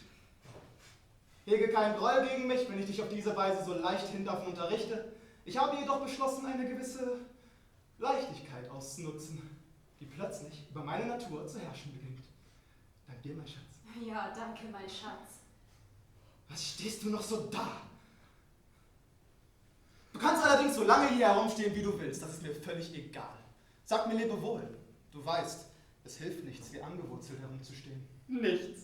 Es hilft nichts, selbst wenn sie sich 10 Jahre nicht von der Stelle rührt. Oh, was für eine Freude! Oh, Verzeihung. Ich habe ganz vergessen, dich zu fragen, ob du einverstanden bist. Ja, allerdings. Schlag es mir nicht an. Ja. Meine Eltern werden sich freuen. Ja, allen mit einem Stein am Herzen fallen. Was stehst du denn noch so da? Worauf wartest du denn noch, meine Liebe? Ja, von sich aus wird sie sich nicht rühren. Ruf diesen ihren Geliebten herbei, ja, damit er sie abholt. Er soll sie von ihr fortschaffen. Wir holen ihn sofort und expedieren sie hinaus. Nur Philipp, passt auf, dass sie inzwischen nicht doch etwas erreicht. Dadurch, dass sie wie versteinert rumstehen bleibt. Keine Angst. Du kannst dir hier die Beine in den Leib stehen, du wirst es nicht schaffen, mich in eine dumme Situation zu bringen. Ich habe mich geändert. Du stehst da wie ein Gewissensbiss, aber das geht mich nichts an. Steh hier herum, solange du willst, ja? Im Übrigen kannst du dich selber nicht ausstehen. Du bist dein eigener Feind und deshalb provozierst du alle unbewusst und hetzt sie gegeneinander auf. Vielleicht solltest du ihr das nicht so sagen. Ein bisschen Mitleid, mein Schatz. Nein, Schatz, kein Mitleid. Leichtfertig wollen wir sein. Ich kenne sie jetzt, ich habe Erfahrungen. Vor allem muss überhaupt etwas gesprochen werden, solange sie hier wartet. Und zweitens muss man ihr in leichtem, fröhlichem Ton die schlimmsten Dinge sagen. Das gestattet ihr nicht zum Vorschein zu kommen. Das lässt ihr schweigen, nicht zu Wort kommen und macht ihr stehen, unverbindlich. Im Übrigen, lass uns gehen. Ja, richtig. Das ist mir gar nicht eingefallen, dass man einfach weggehen kann, wenn sie steht und wir gehen. Verbeug dich doch nicht von mir! Was ist das? Leg das hin. Was hast du da aufgehoben? Hm? Ein Haar? Wessen Haar ist das? Ein Haar ist das? Leg das hin! Was willst du damit? Verzeihung! Sowas tut man nicht. Prinz, Sie haben sich der Mädchen vernarrt und stoßen es jetzt fort. Sie haben sie ins Unglück gestürzt. Ich protestiere. Wie? Sie protestieren? Verzeihung, ich bemühe mich zu protestieren. Schaut, wie dieser Mensch sich auf seinen Protest gesetzt hat. Er setzt sich drauf wie ein Hund auf seinen Schwanz. Na los, packen Sie Ihre hochherrschaftliche Dame ein, Halt! ja, komm. Halt! Sie soll das Haar zurückgeben. Welches Haar? Yvonne, gib das Haar her! Warum habe ich mehr als genug, Philipp? Nein, sie soll es zurückgeben. Ich ertrage es nicht, dass sie dieses Haar bei sich haben soll. Gib her! Sie hat ja nicht dieses Haar, sondern uns. Uns hat sie in sich. Oh. Geht. Geht! Isa, ich komme sofort. Ja. Cyril, Cyprian, bleibt hier! Haltet sie noch auf dem Schloss fest. Gestattet nicht, dass sie geht. Bist du wahnsinnig? Ich wusste doch, dass sie mit ihrem Rumstehen etwas erreichen würde. Du fängst wieder an! Ich bin gerade dabei, ein für alle Mal Schluss zu machen, okay? Erschreckt nicht. Ich werde sie wohl müssen. Was? Wen? Yvonne. Ich flehe dich an, Philipp, bei all den Heiligtümern. Die Sache ist doch schon erledigt. Du hast mit ihr gebrochen, man wird sie nach Hause schicken. Dann gibt es sie nicht mehr. Hier gibt es sie nicht mehr, aber woanders wird es sie geben. Und wo sie auch ist, es wird sie ständig geben. Ich bin hier, sie ist dort. Ich will nicht mehr. Ja, ich weiß, dass man das für gewöhnlich nicht tut, dass man nicht tötet. Nur diese eine Kapriole noch, diese eine einzige Exzentrizität, damit es später keine mehr geben wird. Im Übrigen wird es ganz kühl, glatt, nüchtern und leicht gehen. Ihr werdet sehen, es ist nur scheinbar schrecklich. Im Grunde ist es eine gewöhnliche Operation. Eine Operation, nichts weiter. So ein armes Ding töten, das ist doch ganz leicht. Wir sind in sie hineingeraten. Nun müssen wir sehen, wie wir wieder aus ihr herausgeraten.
Oh ja, schon gut, schon gut.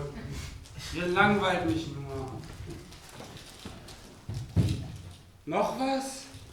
Majestät, es handelt sich darum festzusetzen, in welcher Aufmachung unser Sonderbotschafter und bevollmächtigter Minister nach Frankreich entsandt werden soll. Schlagen Sie Frack oder Uniform für die Reise vor? Meinetwegen kann nackt fahren. Verzeihung, ich bin heute etwas neben mir. So erfahren, wie er will, wenn er es nur auf eigene Kosten tut. Gerade dieses Urteil hatten wir von Eurer Majestät außergewöhnlicher Weisheit erwartet. Majestät, für heute Abend ist es Anlass der erhabenen demokratischen Verlobung des Prinzen Philipp mit der Repräsentantin der niedersten Gesellschaftssphäre, Fräulein Yvonne, das große Gastmahl angeordnet worden. Haben Majestät hinsichtlich des Menüs irgendwelche Wünsche? Serviert Ragout. Entschuldigung. Vielmehr wollte ich sagen Ragout. Wildbret-Ragout. Was gafft ihr mich so an? Gerade dieses Urteil hatten wir von Eurer Majestät außergewöhnlicher Weisheit erwartet. Majestät, noch einen Augenblick. Hier ist das Gnadengesuch des Alten und Wüste und eine Befürwortung durch alle 12 Instanzen.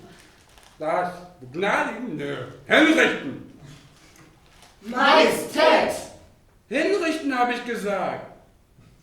Was gafft ihr mich so an? Übers Gnadenrecht bestimme ich und ich begnadige eben nicht. Hinrichten den Schurken. Nicht, weil er ein Schurke ist, sondern weil ich und wir alle Schurken sind. Gerade dieses Urteil hatten wir von Eurer Majestät außergewöhnlicher Weisheit erwartet. Ihr auch! Hört auf, mich so anzugaffen! Ich verfüge, dass mich ab heute keiner mehr so blöd anzugaffen hat! Gerade dieses Urteil hatten wir von Eurer Majestät außergewöhnlicher Weisheit erwartet. Und nun packt euch! Schluss mit dem Scheißgelaber! Keine Verbeugungen! Ich verbiete Verbeugungen! Es wollen sich immer alle nur verbeugen! Raus! Raus! Majestät!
mich hier anzutreffen. Ich habe mich auf die Lauer gelegt, in den Hintern, verstehst du? Majestät, haben Sie sich auf die Lauer gelegt?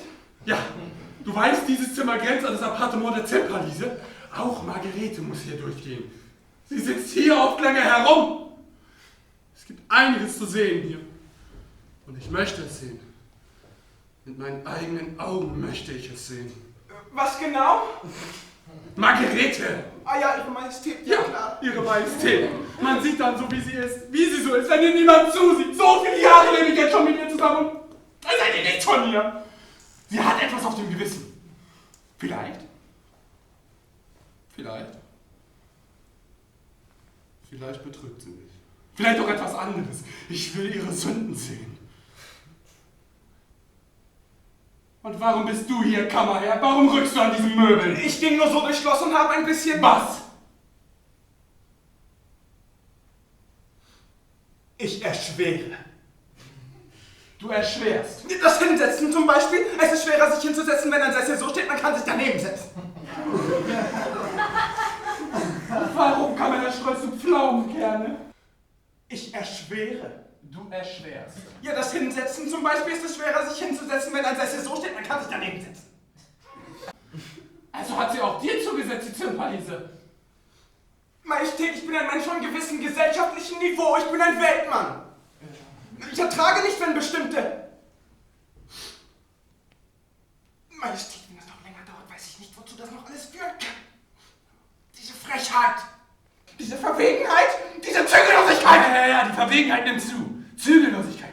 Komm mal her. Wenn sie hier vorbeigeht, ich springe hervor und erschrecke sie. Erschrecken!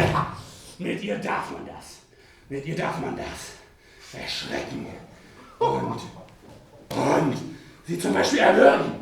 Ich töte sie. Mit ihr darf man das machen. Mit ihr darf man alles machen. Majestät ausgeschlossen, das fehlte gerade noch beim lebendigen Gott. Der Hof zittert ohnehin schon vor Gerüchten und Klatsch. Die Würde eurer Majestät hinterm Kanapee hervorspringt. Doch etwas anderes. Ja, ich hatte eine bestimmte Idee. Majestät geben mir heute ein feierliches Bankett anlässlich dieser beweinenswerten Verlobung. Wenn man also einen Fisch servieren würde, einen grätenreichen Fisch, einen Fisch reich an Gräten. Karauschen zum Beispiel, gerade jetzt ist Karauschensaison. Wenn man Karauschen in Sahne servieren lassen würde. Majestät, soeben Valentin,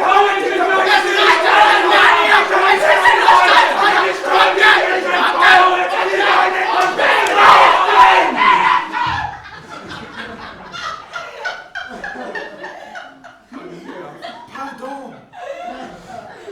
Karauschen. Karauschen. Wieso Karauschen? Ich weiß nicht, ob Majestät schon bemerkt haben, je mehr Personen, desto leichter verliert sie das Gleichgewicht. Gestern habe ich sie mir betrachtet. So ein bisschen. Von oben herab.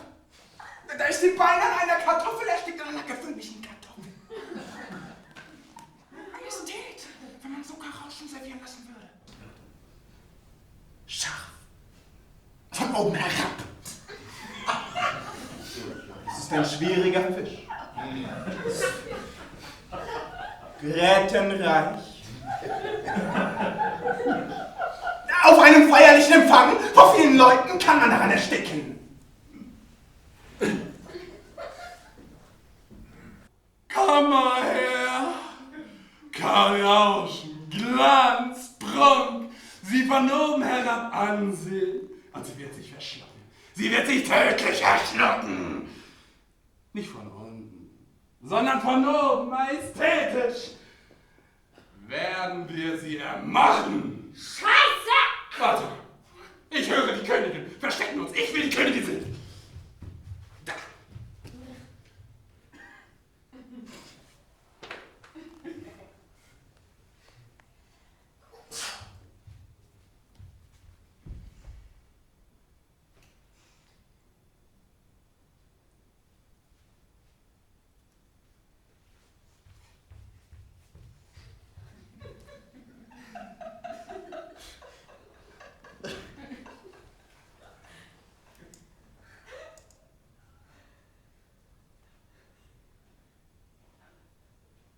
Ich bin vereinsamt. Vereinsamt bin ich und allein.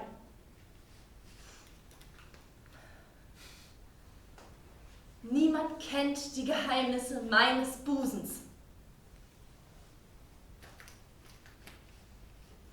Niemand kennt meinen Busen. Niemand kennt ihn. Oh.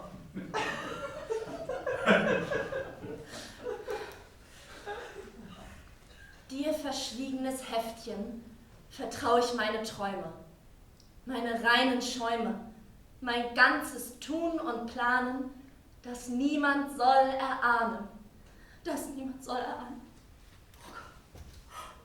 Schrecklich, schrecklich,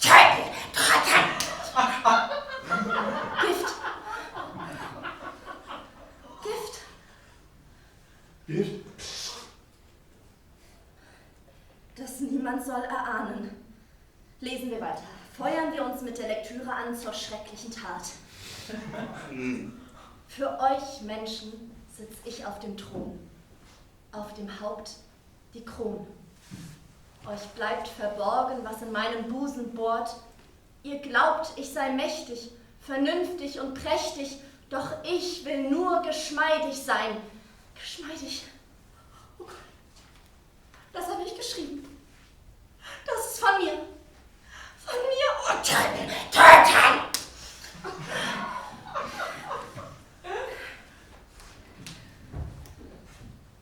Geschmeidig wie der Haselstrauch, geschmeidig wie des Flieders Hauch, geschmeidig wie des Pferdes Bein, das eilige Rauschen im Hain, das hurtige Lüftchen im Main, nur geschmeidig wünsch ich zu sein, geschmeidig und keine Königin sein. Geschmeidigkeit, oh, Geschmeidigkeit,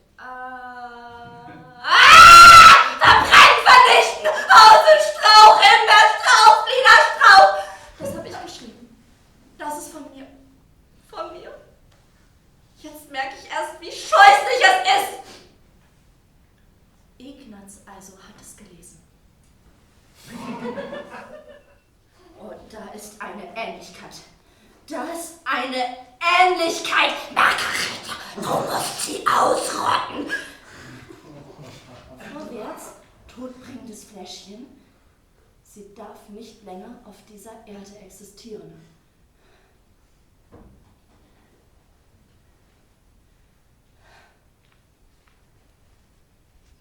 Nein, ich muss mich ein wenig verändern, ja? Mich wenigstens zerzausen. So die Haare nicht zu viel, nicht zu ostentativ, ja nur so viel, dass sich das Aussehen verändert. So, jetzt. Gleich noch einen Augenblick! Beschmieren wir uns. So, mit diesen Flecken wird es leichter. Jetzt bin ich eine andere. Gehen wir die Denunziantin töten? Nein! Lesen wir? Es spornt an und lässt die Mordgier wachsen.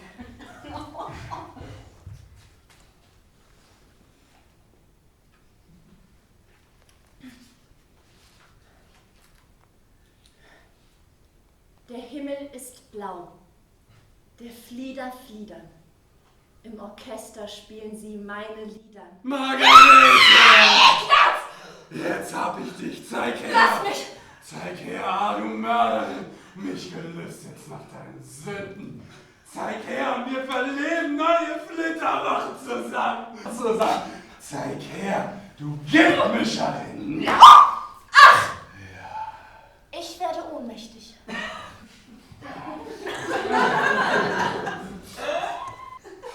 Angesichts meiner Sünden sind deine dummen, verschämten Gedichte ohne Bedeutung, denn ich werde die Zimperliese töten.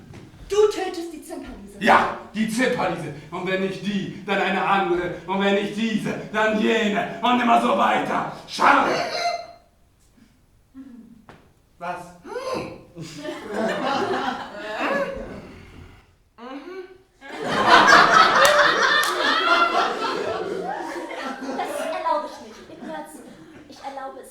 Du wirst es erlauben. Du wirst es erlauben, weil du es dir selber auch erlaubst.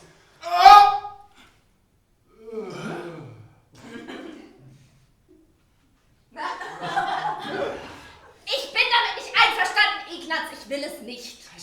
Schweig, dummes Weib! Es wird getan. Denkst du etwa, ich würde so wie du von unten? Nein, nein, nein. Von oben, mit Würde, werde ich sie ermorden. Wasch dich erst einmal. Du siehst ja aus wie eine Verrückte. Und zweitens, kümmere dich um das Bankett, das wir heute Abend geben. Lass Karauschen servieren, Karauschen in Sahne. Das ist ein guter, ein feiner Fisch. Karauschen. Karauschen? Er ist wahnsinnig geworden. Majestät, kleine Karauschen eignen sich vortrefflich für das Bankett. Ich sehe keinen Grund, warum man nicht kleine Karauschen servieren lassen Ich lasse keine Karauschen servieren, Ignaz. Mach mich nicht verrückt. Margarete, wenn ich dir sage, du sollst kein Rauschen servieren lassen, dann lässt du kein Rauschen servieren. Tritt alle vor mir bei! Denn ich bin voller Sünde! Ich bin der König der Dummheit, der Sünden, der Gewalttat, der Seufzer! Ignaz! Lass kein Rauschen servieren und bitte die berühmtesten Würdenträger zu Gast. Und befiehl auch deinen Gaunerinnen, dass sie sich herausputzen, so viel sie nur können. Der Empfang muss glanzvoll sein. Du empfängst die Gäste und lässt auftischen. Und den Rest brauchst du nicht den Kopf zerbrechen. Den Rest besorge ich alleine. Geh. Geh, du Judah. Komm her, komm her! Komm her, komm her! Verneig dich von mir! Ich brauche das, dass du dich jetzt von mir verneigst! Komm. Ah, verdammt! Es kommt hier. Verstecken uns!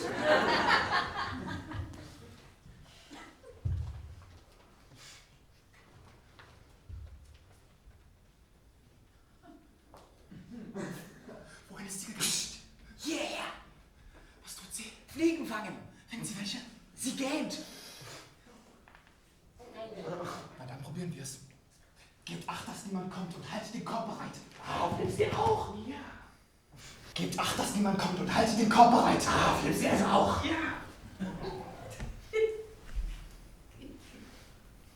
Nein! Hör auf, ich schlage sonst Lärm. Nerven! Sowas kann man nicht machen, so eine zu morden. Und dann dieser Korb. Hör auf! Der Korb ist täglich erforderlich. Sie schläft. Was? Sie ist eingeschlafen. Eingeschlafen? Ja. Jetzt oder nie. Geschieht es gleich, geschieht es schmerzlos.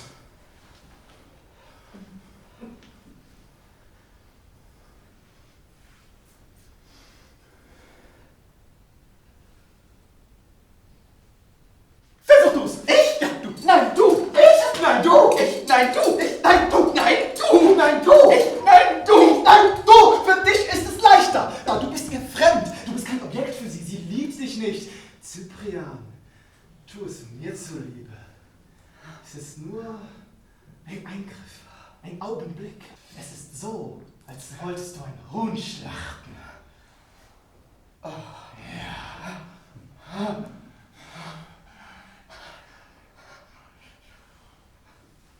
Ja, im ersten Moment glaubt man es zu können und dann kann man es doch nicht. Ja, wenn sie ein dickes, rundgesichtiges Weib wäre, dann natürlich, aber diese blasse Geht jetzt, ich werde es alleine erledigen! Lieber für einen Augenblick schrecklich als ein ganzes Leben lang, bleibt vor der Türe stehen, ja? Ich werde es alleine. Allein.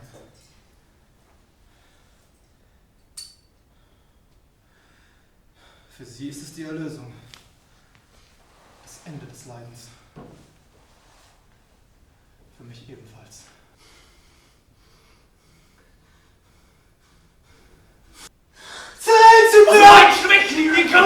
Alleine ist es noch schlimmer. Sobald der Mensch alleine ist, bläht es sich auf und breitet sich aus zu Dimensionen. Was ist das?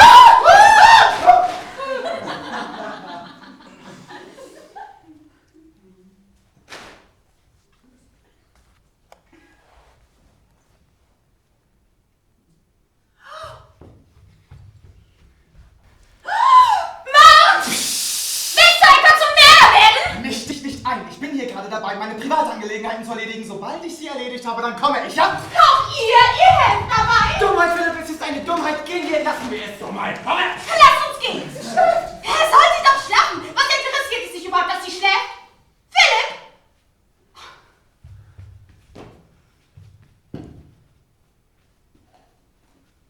Auch ich werde schlafen. Heute Nacht. Schnell! Sie hat geseufzt. Philipp! Ich werde auch seufzen. Heute Nacht. Hör auf, dich für sie zu interessieren! Ich bin hier, lass uns gehen! Sie träumt. Was mag sie träumen? Soll sie doch träumen!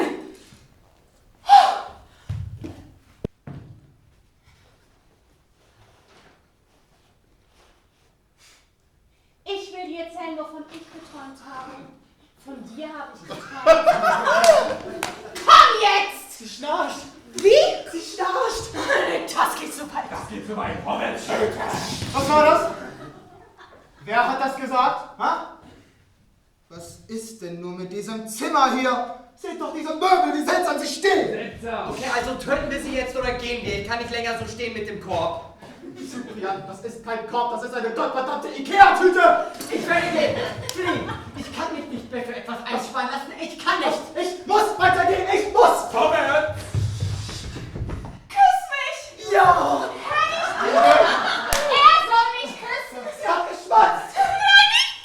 Philipp, küss sie. Oh, so tun sie doch irgendetwas, damit er sie küsst. Halt du weg, hier nicht zum Küssen. Und ich stehe auch nicht mit diesem Messer und diesem Korb stundenlang vor der Tür hier. Sind mir dieses Recht! Ich gehe für immer. Das war zu viel! Isa, warte! Warte, verlass mich nicht! Isa, ich will dich doch küssen, bitte! Gut, bitte!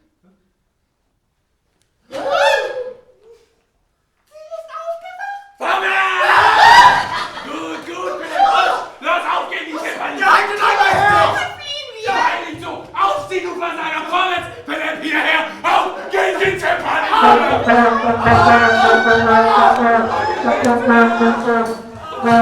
Valentin!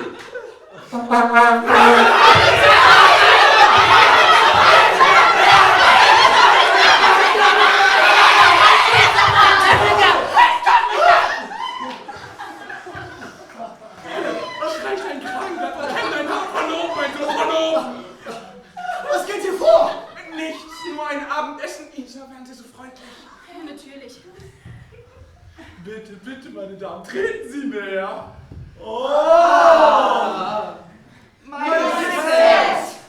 Wir lassen bitte. Wir lassen höflichst bitte.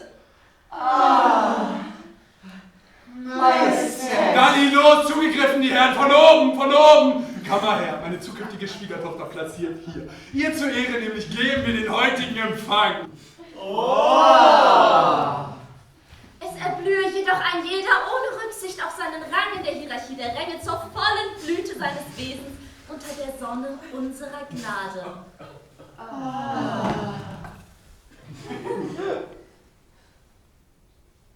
Geruhen Sie Platz zu nehmen, mein Fräulein?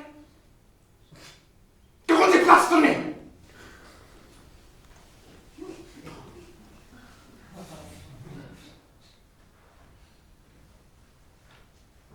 Wie ich bereits angedeutet habe, es ist bescheidene, doch ausgesuchte Diner zum heißt richtiger zu Ehren unserer zukünftigen Schwiegertochter, die wir heutigen Tages mit dem Titel Prinzessin von Burgund zu beschenken beschlossen haben. Oh! Es ist ein etwas grätiges, doch schmackhaftes Flittchen. Wollte sagen Fischchen. Ein wenig altmodisch, aber distinguiert. Und die Distinktion, das gestehe ich, sagt mir bedeutend mehr zu als alles, was man im Allgemeinen schamhaft als Poesie bezeichnet. Vielleicht bin ich nicht sentimental, aber ich ertrage nichts, was auch nur im entferntesten nach Hase, Strauch und Flieder auch riecht. Dies ist ein scheinbar bescheidener, aber in seinem eigensten Wesen ein unerhört, einfach unwahrscheinlich aristokratischer Fisch. Es genügt zu sagen, dass er keine Knochen, sondern Gräten hat. Was für ein Geschmack! Scharf, pikant, funkelnd, paradox. Ich bezweifle nicht, dass eine solche Wahl gehörig gewürdigt wird von einer Versammlung, die an Raffinement alles bisher Dagewesene übertrifft.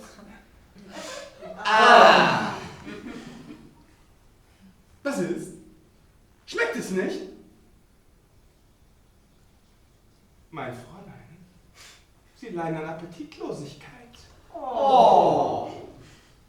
Man muss nur vorsichtig sein beim Essen, denn man kann sich verschlucken. Majestät, geruhen zu bemerken, dass man vorsichtig zu sein hat beim Essen, weil man sich verschlucken kann. Es ist gefährlich. Es ist ein gefährlicher Fisch. Ein gefährlicher Fisch, sage ich. Eh bien, Yvonne, vous ne mangez pas, ma chère. Missachtung, mein Fräulein. Sie verschmähen die Karaschen seiner Majestät. Was heißt das? Sie hat sich verschluckt! Sie hat sich verschluckt! An einer Gräte! Die Gräte steckt ihr im Hals!